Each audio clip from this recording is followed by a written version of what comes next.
Hey there everyone, Redneck Brian here. Okay, here is the new tractor I just picked up last night, and from the video you guys saw me driving it home.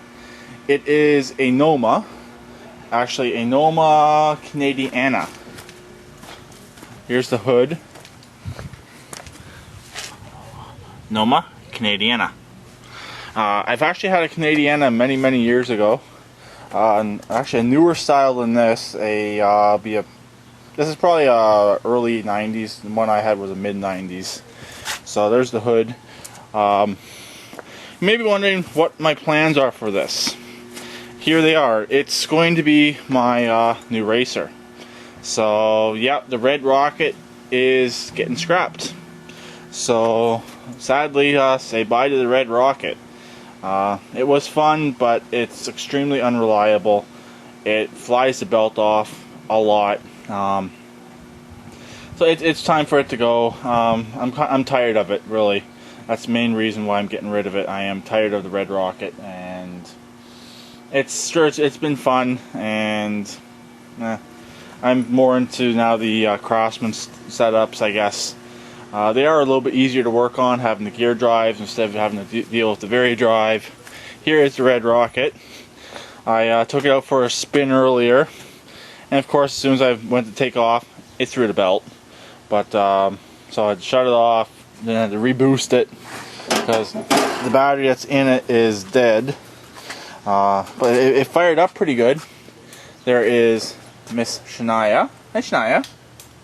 And Emily Loves Her Dogs and Emily Hills World right there coming down the pathway.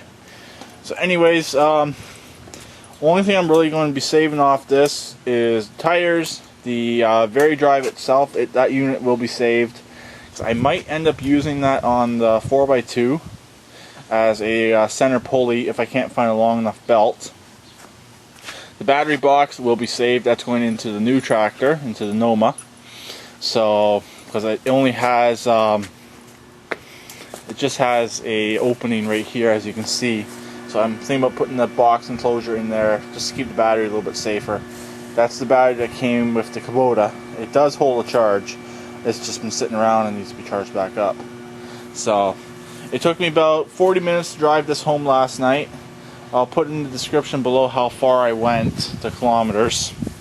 So basically the Red Rocket and the Roper are both being scrapped. Obviously the engines are not being scrapped. So, and now actually I have 4 20-inch tires. 2 are turf, 2 are regulars that can go on my 4x2. So the racer is going to get 18s. It's going to get the tires that are currently on the 4x2 are going to go on to the new racer. The new tractor has a 6-speed. That 6-speed's coming out, and I'm going to have 2 6-speeds for the 4x2, identical 6-speeds. The 6-speed that's currently in the 4x2 is stuck, so I'm going to take it apart, clean it up, and then that tranny will go back into the Noma. So the Noma can have a 6-speed again. So now I'll still have a 5-speed sitting around as an extra tranny. So the 5-speed's going in the Noma for now. Probably tomorrow I'll get around to swapping that in. I'm getting more parts in, hopefully next couple weeks. Hopefully they'll be in before September. So the Noma is just mainly in all-around better condition. There's a few wiring gremlins. It has electric PTO on it, but I didn't get the deck. The deck was shot, so it has electric PTO, and I hit the headlight switch when I was driving home. Luckily I didn't. Luckily I caught it because hit the headlight switch. It almost stalled the engine. So I'm not sure what's up with that. But as you saw from the video last night, it runs pretty good. It used a little over a quarter of a tank of gas driving home, so not overly bad. Came with a full tank. So that's pretty much it for that. The Red Rocket has a full tank of gas. I know what you're probably saying. Oh, I don't like front tank models. I don't. But thinking for a racing application, having a front tank model I think might be a little bit better idea. Because if something happens in the rear end blows up, it might be a better idea that it hits a battery, hits the battery, not a gas tank. If there's sparks, stuff like that. Both situations are pretty bad. Also, the Noma has a steel plate underneath the battery. This one here is pretty much the rear end, and boom, it's the gas tank. So it's a little bit worse setup on here.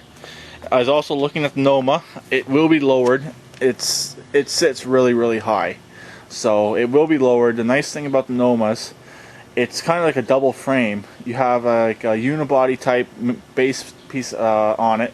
It's very similar to the old Craftsman I used to have, and then everything is added on top of it. So what I'm going to do is I'm going to flip the rear end and flip it, then you got to spin it around so your forward gears are still forward. I'm going to raise it up as high as I can get it in the frame and weld and bolt it in place.